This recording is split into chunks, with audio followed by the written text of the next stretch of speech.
O Seminário, Livro 1, Os Escritos Técnicos de Freud, 1953 a 1954, Jacques Lacan.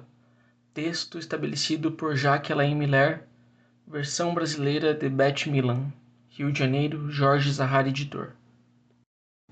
Lição 4. O eu e o outro. A resistência e a transferência, o sentimento da presença, Verwerfung, diferente de Verdrängung, mediação e revelação, as inflexões da palavra. Da última vez chegamos a um ponto em que nos perguntávamos qual é a natureza da resistência. Vocês sentiram que existe ambiguidade, e não somente complexidade na nossa abordagem desse fenômeno da resistência. Diversas formulações de Freud parecem mostrar que a resistência emana daquilo que está para se revelar, isto é, do recalcado, do Verdrängt ou ainda do Unterdrückt.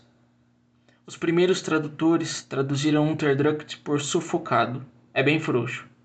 Verdrängt ou Unterdrückt seriam a mesma coisa? Não vamos entrar nesses detalhes. Só o faremos quando tivermos começado a ver se estabelecerem na experiência distinções entre esses fenômenos. Gostaria de levá-los hoje, nos escritos técnicos, a um desses pontos em que a perspectiva se estabelece. Antes de manejar o vocabulário, trata-se de tentar compreender e, com esse fim, colocar-se num lugar a partir do qual as coisas se ordenem. Na apresentação de doentes da sexta-feira, anunciei-lhes a leitura de um texto significativo e vou tentar manter a minha promessa. Existe, no meio da coleção dos escritos ditos técnicos, um texto que se chama A Dinâmica da Transferência. Como todos os textos dessa coleção, não se pode dizer que tenhamos motivos para estar inteiramente satisfeitos com a sua tradução. Existem inexatidões singulares, que vão até os limites da impropriedade. Há algumas espantosas. Elas vão todas no mesmo sentido, que é apagar as arestas do texto. Aqueles que sabem o alemão, nem sei o quanto recomendar que se dirijam ao texto original. Assinalo um corte na tradução, um ponto colocado na penúltima linha que isola uma frase muito pequena que parece estar ali sem que se saiba porquê. Enfim, lembremo-nos, ninguém pode ser morto em absentia ou em efígie. No texto alemão existe, porque é preciso se lembrar que ninguém pode ser morto em absentia ou em efígie. É articulada a frase precedente. Isolada, a frase não se compreende, quando o texto de Freud é perfeitamente articulado. A passagem desse artigo que lhes anunciei vou lê-la. Vocês a encontrarão na página 55 da tradução francesa. Ela se articula diretamente com a passagem importante dos Studien, que eu lembrei para vocês, onde se trata da resistência encontrada por aproximação no sentido radial, como diz Freud, do discurso do sujeito, quando ele se aproxima da formação profunda a que Freud chama o núcleo patógeno. Estudemos um complexo patógeno às vezes muito aparente e às vezes quase imperceptível. Traduzirei antes por ou bem aparente como sintoma, ou bem impossível de apreender, não manifesto, porque se trata da maneira pela qual o complexo se traduz. E é da tradução do complexo que se diz que ela é aparente ou que ela é imperceptível. Não é mais a mesma coisa que dizer que o próprio complexo o é. Existe na tradução francesa um deslocamento que basta para produzir uma flutuação. Eu continuo. Desde a sua manifestação no consciente até as suas raízes no inconsciente, chegamos logo a uma região em que a resistência se faz sentir tão nitidamente que a associação que surge então leva sua marca dessa resistência e nos aparece como um compromisso entre as exigências dessa resistência e a do trabalho de investigação. Não é propriamente a associação que surge, é Nacht-Einfall, a mais próxima, a próxima associação, mas enfim, O sentido é conservado. A experiência, aí está o ponto capital, mostra que é aqui que surge a transferência. Quando alguma coisa entre os elementos do complexo, no conteúdo deste, é suscetível de se reportar à pessoa do médico, a transferência ocorre, fornece a ideia seguinte e se manifesta sob a forma de uma resistência, de uma parada das associações, por exemplo. Tais experiências nos ensinam que a ideia de transferência chegou a deslizar de preferência a todas as outras associações passíveis até o consciente, justamente porque ela satisfaz a resistência. Esta última parte da frase é sublinhada por Freud. Um fato desse gênero se reproduz um número incalculável de vezes ao longo de uma psicanálise.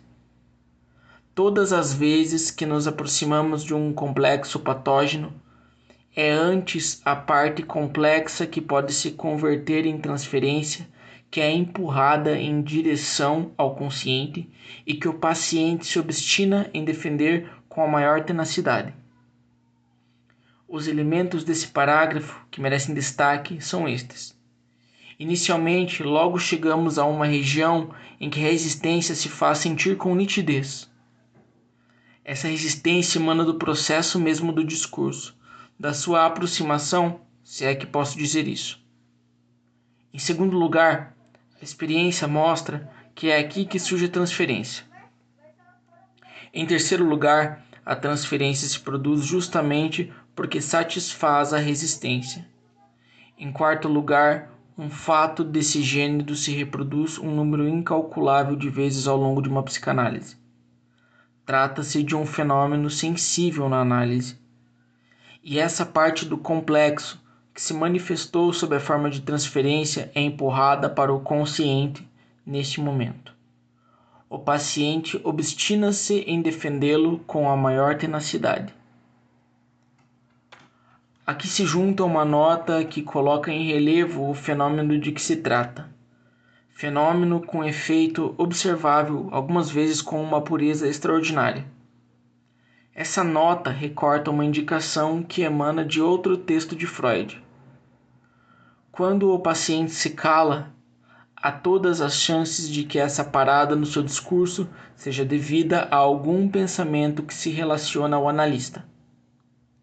Num manejo técnico, que não é raro, mas que não obstante ensinamos aos nossos alunos a medir, a refrear, isso se traduz por uma questão do tipo: sem dúvida você tem alguma ideia que se relaciona comigo?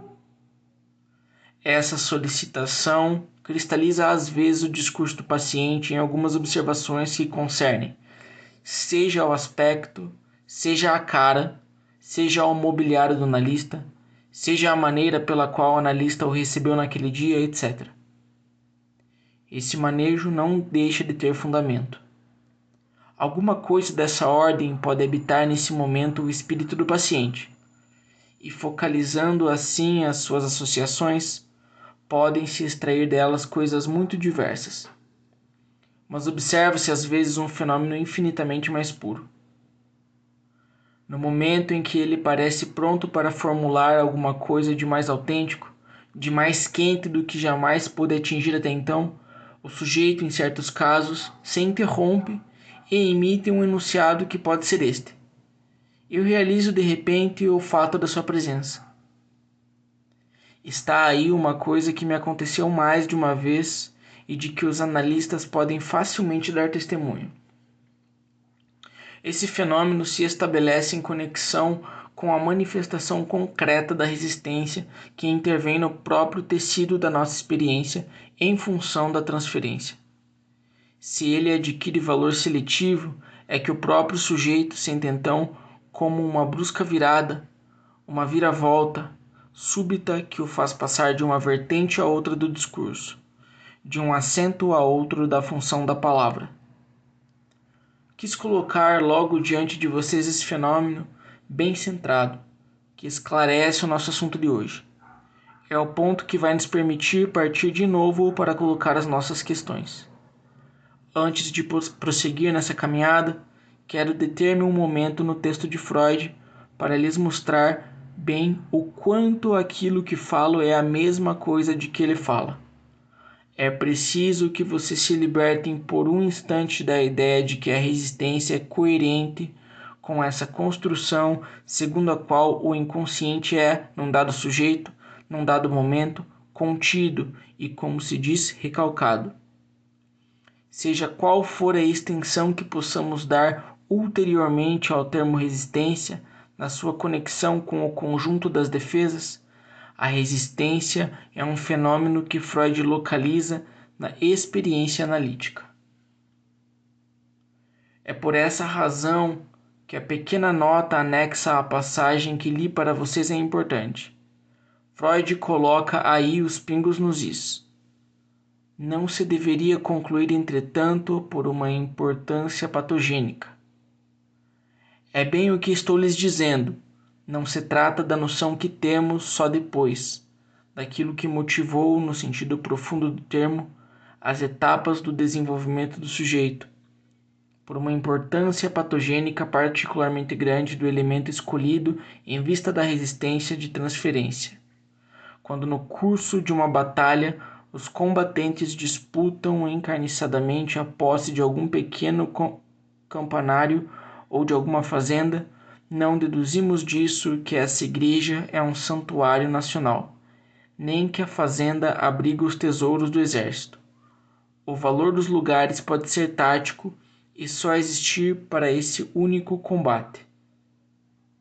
É no movimento através do qual o sujeito se revela que aparece um fenômeno que é a resistência. Quando essa resistência se torna muito forte, surge a transferência. É um fato que o texto não diz um fenômeno de transferência. Se Freud tivesse querido dizer aparece um fenômeno de transferência, ele o teria dito. A prova de que essa diferença é significativa é ao fim do artigo. Na última frase, a que começa por reconheçamos que nada é mais difícil em análise do que, traduziu-se em francês vencer as resistências, enquanto o texto diz die Beschwingung der Übertragungsphänomen, isto é, o acosso dos fenômenos de transferência. Utilizo essa passagem para lhes mostrar que Übertragungsphänomen é do vocabulário de Freud, porque aliás se traduziu por resistência. Não é um sinal de grande cultura, senão de grande compreensão.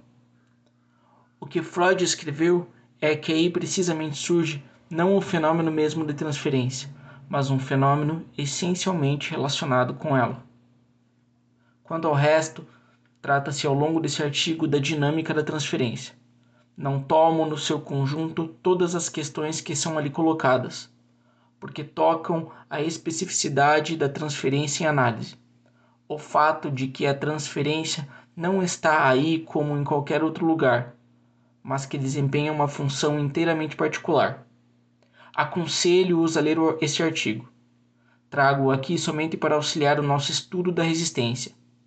É, entretanto, como vocês verão, o ponto pivô daquilo que se trata na dinâmica da transferência. O que é que isso pode nos ensinar sobre a natureza da resistência? Pode isso nos permitir responder à questão quem fala? E, portanto, saber o que quer dizer a reconquista, o reencontro do inconsciente? Colocamos a questão do que significam memória, rememoração, técnica de rememoração, do que significa livre associação, enquanto nos permite aceder a uma formulação da história do sujeito. Mas o que acontece com o sujeito? Ao longo desse progresso, será que é sempre do mesmo sujeito que se trata? Eis-nos diante de um fenômeno onde apreendemos um nó nesse progresso, uma conexão, uma pressão original, ou antes, para falar propriamente, uma resistência. Vemos, num certo ponto dessa resistência, produzir-se o que Freud chama a transferência, quer dizer aqui, a atualização da pessoa do analista. Extraindo-a da minha experiência, eu lhes disse há pouco que no ponto mais sensível, parece-me, e mais significativo do fenômeno, o sujeito assente com uma brusca percepção de algo que não é tão fácil de definir: a presença. Está aí um sentimento que não temos o tempo todo. Certamente somos influenciados por toda espécie de presenças, e o nosso mundo só tem sua consistência, sua densidade, sua estabilidade vivida, porque de certa maneira levamos em conta essas presenças, mas não as realizamos como tais. Vocês sentem que há um sentimento de que eu direi que tendemos incessantemente a apagá-lo da vida. Não seria fácil viver se, a todo instante, tivéssemos o sentimento da presença com tudo o que ela comporta de mistério. É um mistério que afastamos, e ao qual, para dizer logo tudo, nos acostumamos. Acredito que está aí algo em que não chegaríamos nunca a parar demasiadamente. E vamos tentar tomá-lo por outras pontas, porque o que Freud nos ensina, o bom método analítico, consiste em reencontrar sempre uma mesma conexão, uma mesma relação, um mesmo esquema que se apresenta ao mesmo tempo nas formas vividas, em comportamentos e também no interior da relação analítica. Trata-se para nós de estabelecer uma perspectiva, uma percepção em profundidade de diversos planos. Noções como o isso e o eu, que estamos habituados por certos manejos a colocar de maneira maciça, talvez não sejam simplesmente um par contrastado. É preciso escalonar aí uma estereoscopia um pouco mais complexa. Aqueles que assistiram ao meu comentário do Homem dos Lobos, já tão longínquo agora, há 1 ano e meio, gostaria de lembrar certos pontos particularmente surpreendentes desse texto. No momento em que aborda a questão do complexo de castração no seu paciente, questão que ocupa uma função extremamente particular na estruturação desse sujeito, Freud formula o problema seguinte: quando o temor da castração entra em questão nesse sujeito, aparecem sintomas que se situam no plano que chamamos comumente anal, porque são manifestações intestinais. Ora, todos esses sintomas nós os interpretamos no registro da concepção anal das relações sexuais. Consideramos que eles testemunham uma certa etapa da teoria infantil da sexualidade. Com que direito? Pelo fato mesmo de que a castração entrou em jogo. O sujeito não se elevou a um nível de estrutura genital? Qual é a explicação de Freud? Quando o sujeito, diz Freud, tinha chegado a uma primeira maturação ou pré-maturação infantil e estava maduro para realizar, ao menos parcialmente, uma estruturação mais especificamente genital da relação dos seus pais, recusou a posição homossexual que é a dele nessa relação. Não realizou a situação edipiana. Recusou, rejeitou. A palavra alemã é verwirft, tudo que é do plano da realização genital. Voltou à sua verificação anterior dessa relação afetiva. Retirou-se para as posições da teoria anal da sexualidade. Não é nem mesmo um recalque, no sentido em que um elemento que teria sido realizado num certo plano se encontraria posto de lado. Recalque, diz ele na página 111, é outra coisa. Ein Verdrängung ist etwas anderes als ein Verwerfung. Na tradução francesa, devida a pessoas cuja intimidade com Freud deveria talvez tê-las iluminado um pouco mais, mas sem dúvida não basta ter levado a relíquia de uma personalidade eminente para estar autorizado a fazer de si mesmo o guardião dela, traduz-se. Um recalque é outra coisa que um julgamento que rejeita e escolhe. Por que traduzir Verwerfung assim? Convenho que é difícil, mas a língua francesa, Sr. Hippolyte, rejeição? Sim, rejeição, ou no caso, recusa. Por que introduzir de repente um julgamento aí dentro a um nível em que em nenhum lugar há traço de Urteil?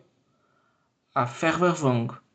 3 páginas adiante, na linha 11, após a elaboração das consequências dessa estrutura, Freud conclui dizendo: Kein Urteil über sein. É a primeira vez que Urteil vem à sua pena para encerrar a passagem. Mas aqui não há. Nenhum julgamento foi feito sobre a existência do problema da castração. Aber etwas so, mas as coisas estão aí, als ob sie nicht, como se elas não existissem. Essa articulação importante indica-nos que na origem, para que o recalque seja possível, é preciso que exista um para além do recalque, algo de derradeiro, já constituído primitivamente, um primeiro núcleo do recalcado, que não só não se revela, mas que por não se formular é literalmente como se não existisse. Sigo aí o que diz Freud. E entretanto, em certo sentido, está em algum lugar, porque Freud nos diz isso em toda parte. Ele é o centro de atração que chama para si todos os recalques ulteriores. Eu direi que é a essência mesma da descoberta freudiana. Para explicar como se produz um recalque de tal ou tal tipo, histérico ou obsessivo, não é necessário, afinal de contas, recorrer a uma predisposição inata. Freud admite isso, às vezes como um grande quadro geral, mas nunca como um princípio. Leiam Bemerkungen über Neurosen, o segundo artigo de 1898, sobre as neuroses de defesa. As formas que tomam o recalque são atraídas por esse primeiro núcleo, que Freud atribui então a uma certa experiência, a que chama a experiência original do trauma. Retomaremos mais tarde a questão do que quer dizer trauma, cuja noção deve ter sido relativizada, mas se tenham que o núcleo primitivo é de um nível diferente dos avatares do recalque. É o fundo e o suporte deles. Na estrutura daquilo que acontece ao homem dos lobos, o Verwerfung de realização da experiência genital é um momento inteiramente particular, que o próprio Freud diferencia de todos os outros. Coisa singular, o que ali está excluído da história do sujeito e que ele é incapaz de dizer, foi preciso, para dar cabo disto, o acosso de Freud. É somente então que a experiência repetida do sonho infantil tomou o seu sentido e permitiu não o revivido, mas a reconstrução direta da história do sujeito. Indo por um momento o tema do Homem dos Lobos para tomar as coisas por uma outra ponta. Tomemos o Traumdeutung no capítulo 7, consagrado aos processos do sonho, Traumvorgane. Freud começa resumindo o que se depreende de tudo que elaborou ao longo do seu livro. A quinta parte do capítulo começa por esta frase magnífica. É bem difícil restituir pela descrição de uma sucessão, porque ele reelabora mais uma vez tudo que já explicou sobre o sonho. A simultaneidade de um processo complicado, e ao mesmo tempo parecer abordar cada nova exposição sem ideia pré-concebida. Então a frase toda do Freud é a seguinte: é bem difícil restituir pela descrição de uma sucessão a simultaneidade de um processo complicado e, ao mesmo tempo, parecer abordar cada nova exposição sem ideia preconcebida. Essa frase indica bem as dificuldades mesmas que tenho aqui. Também eu, a retomar incessantemente esse problema que está sempre presente na nossa experiência, porque é preciso, sob formas diversas, chegar a criá-lo a cada vez sob um novo ângulo.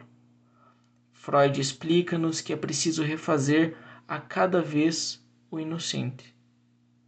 Há nesse capítulo um progresso em que tocamos com o dedo em alguma coisa de verdadeiramente muito singular. Freud enumera todas as objeções que se podem fazer sobre a validez da lembrança do sonho. O que é o sonho? A reconstituição que o sujeito faz dele seria exata? Que garantia temos nós de uma verbalização ulterior não se misturou aí? Todo sonho não seria uma coisa instantânea, a qual a palavra do sujeito dá uma história? Freud afasta todas essas objeções e mostra que não são fundadas. Mostra-o sublinhando o fato inteiramente singular de que quanto mais o texto que o sujeito nos dá é incerto, mais ele é significativo. É na dúvida mesma que o sujeito manifesta sobre certas partes do sonho que ele, Freud, que o escuta, que o espera, que está lá para revelar o seu sentido, reconhece justamente o que é importante. Porque o sujeito duvida, deve-se ter certeza. Mas à medida que o capítulo avança, o procedimento se atenua a tal ponto que no limite, o sonho mais significativo seria o sonho completamente esquecido, de que o sujeito não pudesse dizer nada. É mais ou menos o que Freud escreve. Pode-se frequentemente reencontrar pela análise tudo o que o esquecimento perdeu. Em toda uma série de casos, pelo menos, alguns nadinhas permitem reencontrar não o sonho mesmo, o que é acessório, mas os pensamentos que estão em sua base. Alguns nadinhas, é bem o que lhes digo, do sonho não resta mais nada. Pois bem, o que é que igualmente interessa a Freud? Aí caímos nos pensamentos que estão na sua base. O termo pensamento não há nada de mais difícil a manejar para todas as pessoas que aprenderam psicologia. E como aprendemos psicologia, esses pensamentos são para nós o que remexemos sem cessar na nossa cabeça, enquanto gente habituada a pensar.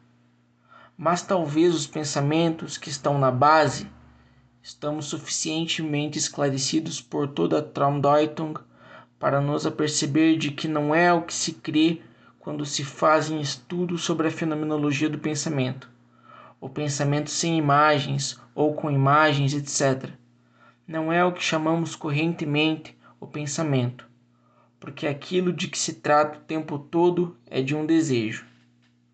Deus sabe que esse desejo, nós aprendemos ao longo da nossa pesquisa a nos aperceber de que ele corre como um anel que vemos desaparecer e reaparecer num jogo de passanel.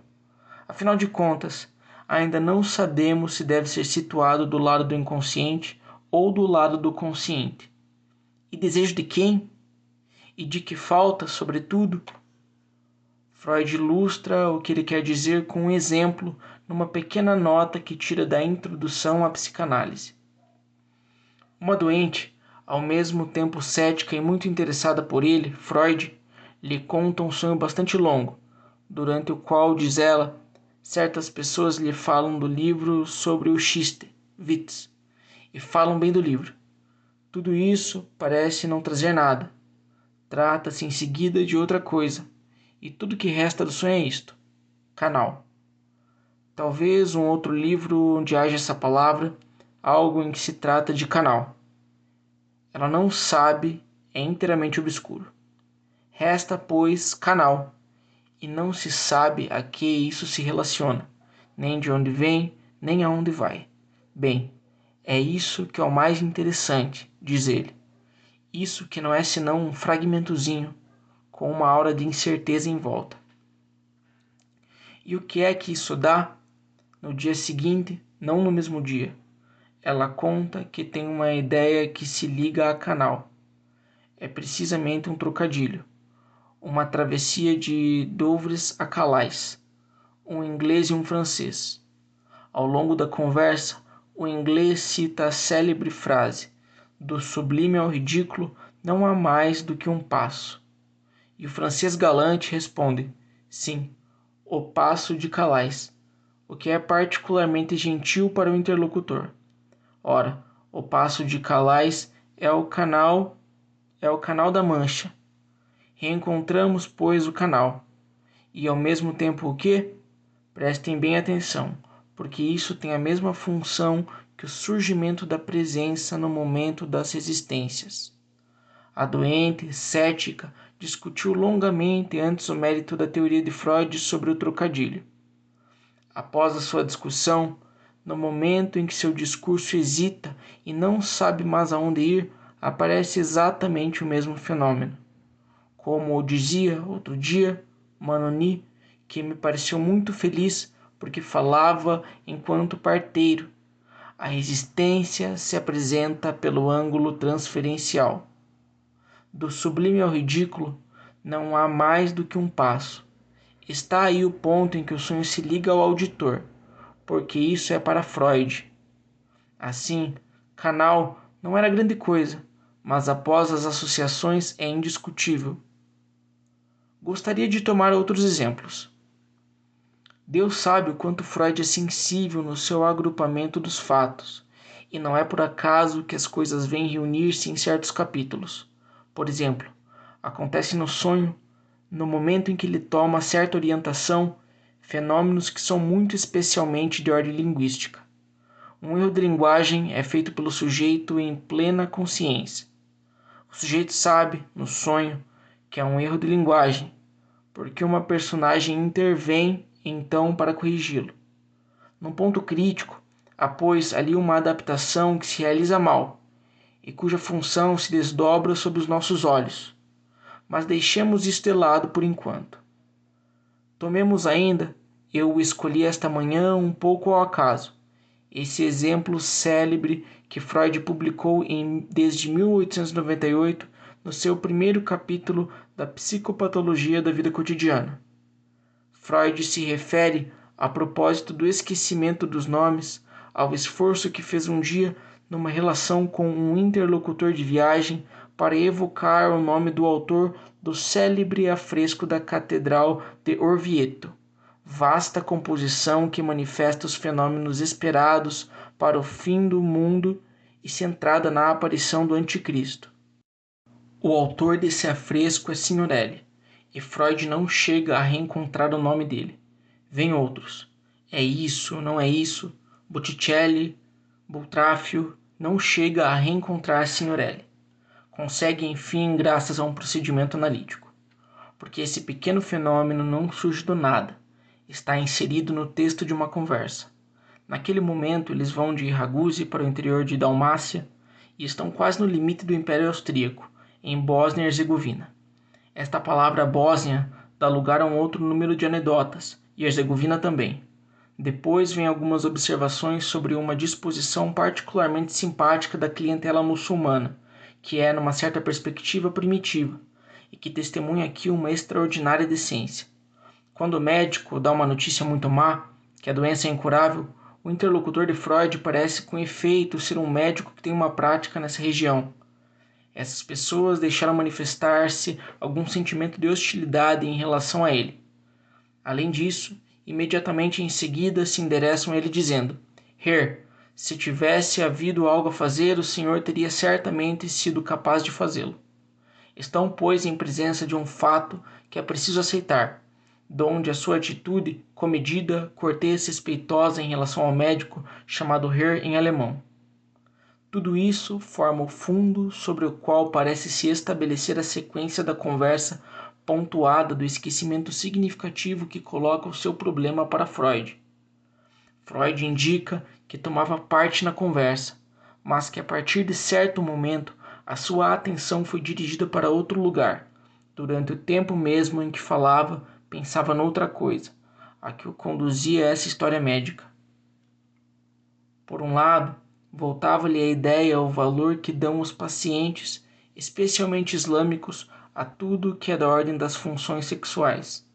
Literalmente, um paciente que o tinha consultado por perturbações da potência sexual lhe havia dito: se não se tem mais isso, a vida não vale mais a pena de ser vivida.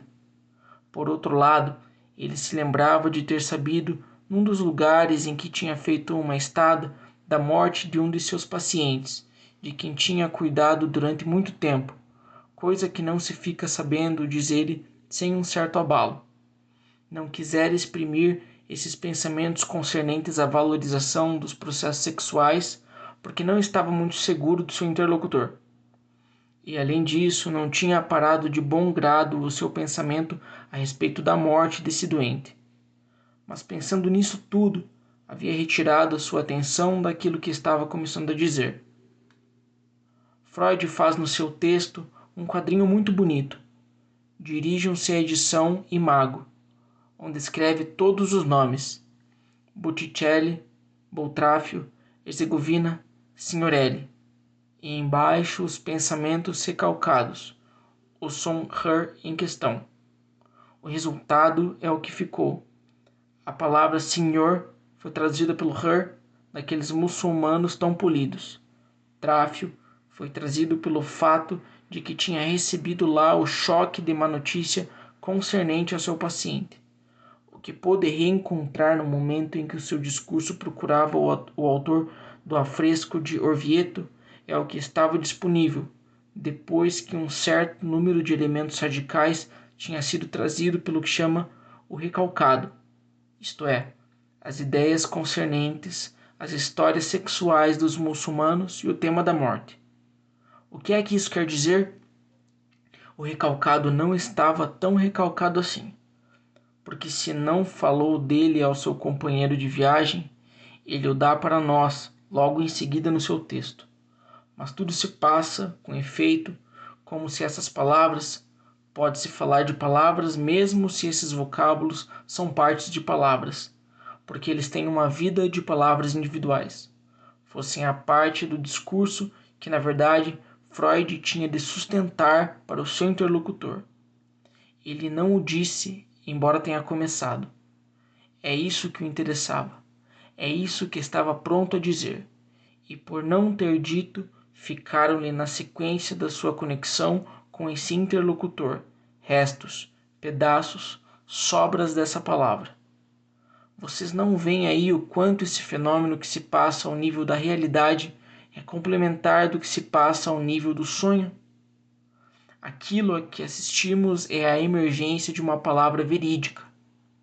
Deus sabe quão longe ela pode ressoar, essa palavra verídica. De que é que se trata, senão do absoluto, a saber, da morte que ali está presente e a qual Freud nos diz que preferiu, e não simplesmente por causa do seu interlocutor, não se afrontar muito? Deus sabe também que o problema da morte é vivido pelo médico como um problema de domínio. Ora, o médico, no caso, Freud, como outro, perdeu. É sempre assim que sentimos a perda do doente, sobretudo quando tratamos dele por muito tempo. O que é que decapita, pois, o Sr. L?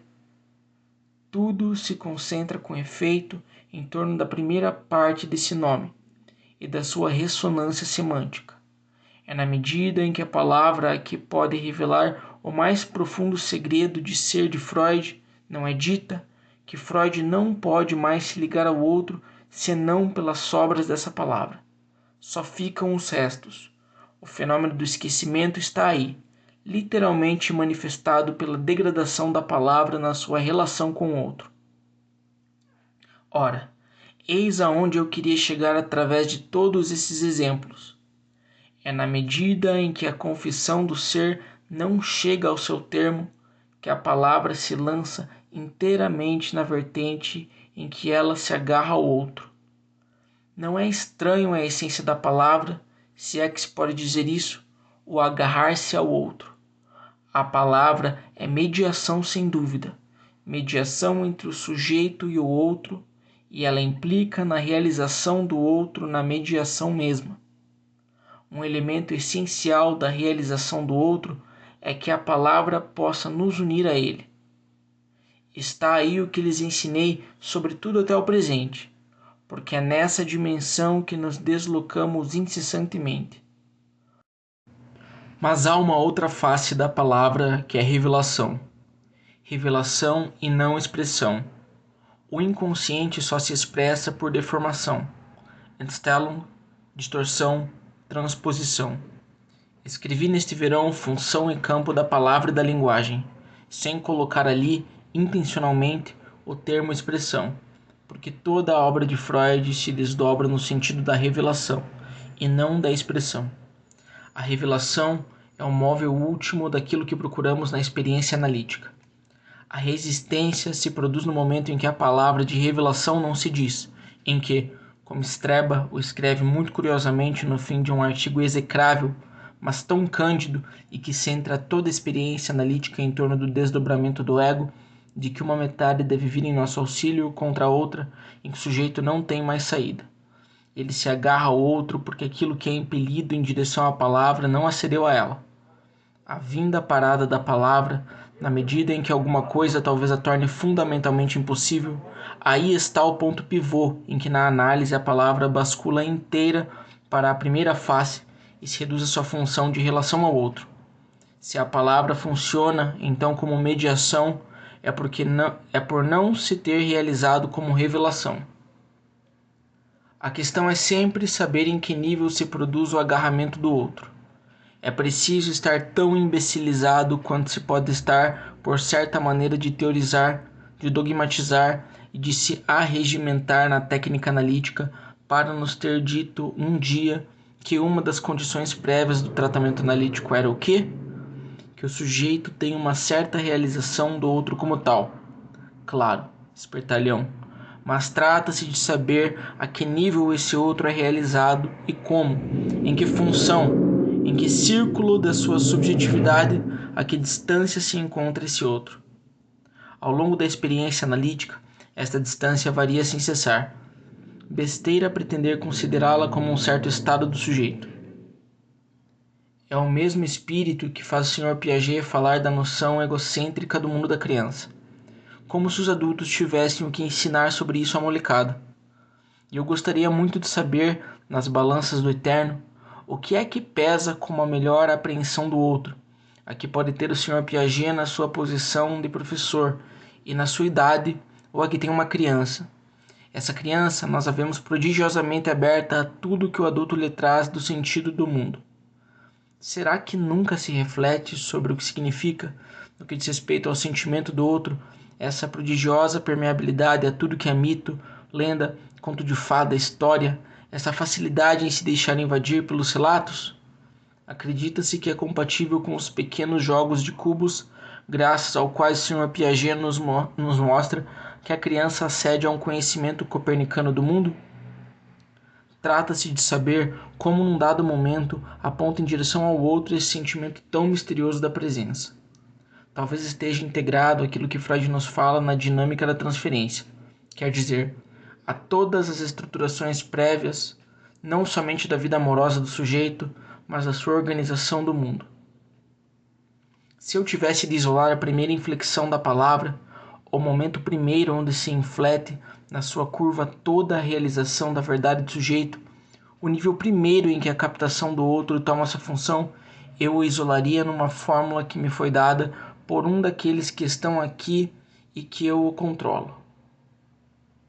Eu lhe perguntava, em que pé está o seu sujeito a seu respeito esta semana? Ele me deu então uma expressão que coincide exatamente com o que eu tenho tentado situar nessa inflexão. Tomou-me como testemunha. E com efeito, está aí uma das funções mais elevadas, mas já desviadas da palavra. A tomada como testemunha. Um pouco mais adiante será a sedução.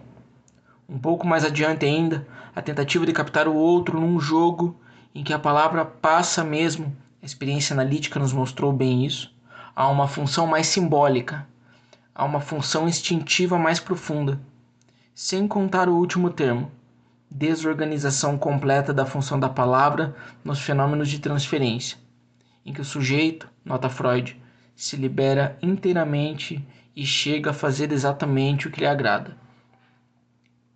Afinal de contas, aquilo a que somos levados por essa consideração não será aquilo de que parti no meu relato sobre as funções da palavra? A saber, a oposição da palavra vazia e da palavra plena. Palavra plena na medida em que realiza a verdade do sujeito. Palavra vazia em relação àquilo que tem de fazer hic et nunc com seu analista, em que o sujeito se perde nas maquinações do sistema da linguagem, no labirinto dos sistemas de referência que lhe dá o estado cultural em que, mais ou menos, toma parte. Entre esses dois extremos desdobra-se toda uma gama de realização da palavra. Essa perspectiva leva-nos exatamente a isso. A existência de que se trata projeta os seus resultados no sistema do eu, na medida em que o sistema do eu não é nem mesmo concebível sem o sistema, se é que se pode dizer do outro lado. O eu é referente ao outro. O eu se constitui em relação ao outro. Ele é o seu correlato. O nível no qual o outro é vivido situa exatamente o nível no qual, literalmente, o eu existe para o sujeito. A resistência, com efeito, encarna-se no sistema do eu e do outro. Ela se realiza aí a tal ou tal momento da análise, mas é de outro lugar que ela parte, a saber, da impotência do sujeito para desembocar no domínio da realização da sua verdade. De um modo sem dúvida mais ou menos definido para tal sujeito pelas fixações do seu caráter e da sua estrutura, é sempre num certo nível, um certo estilo da relação ao outro que se projeta o ato da palavra. A partir desse momento, vejam o paradoxo da posição do analista. É no momento em que a palavra do sujeito é a mais plena que eu, analista, poderia intervir. Mas eu interviria em quê? No seu discurso. Ora, quanto mais íntimo é o discurso para o sujeito, mais eu me centro nesse discurso. Mas o inverso é igualmente verdadeiro.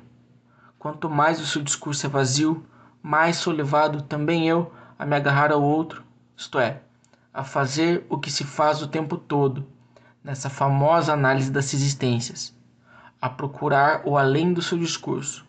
Além, reflitam bem, que não está em parte alguma, além que o sujeito tem de realizar, mas que justamente não realizou, e que é então feito de minhas projeções, no nível em que o sujeito o realiza naquele momento.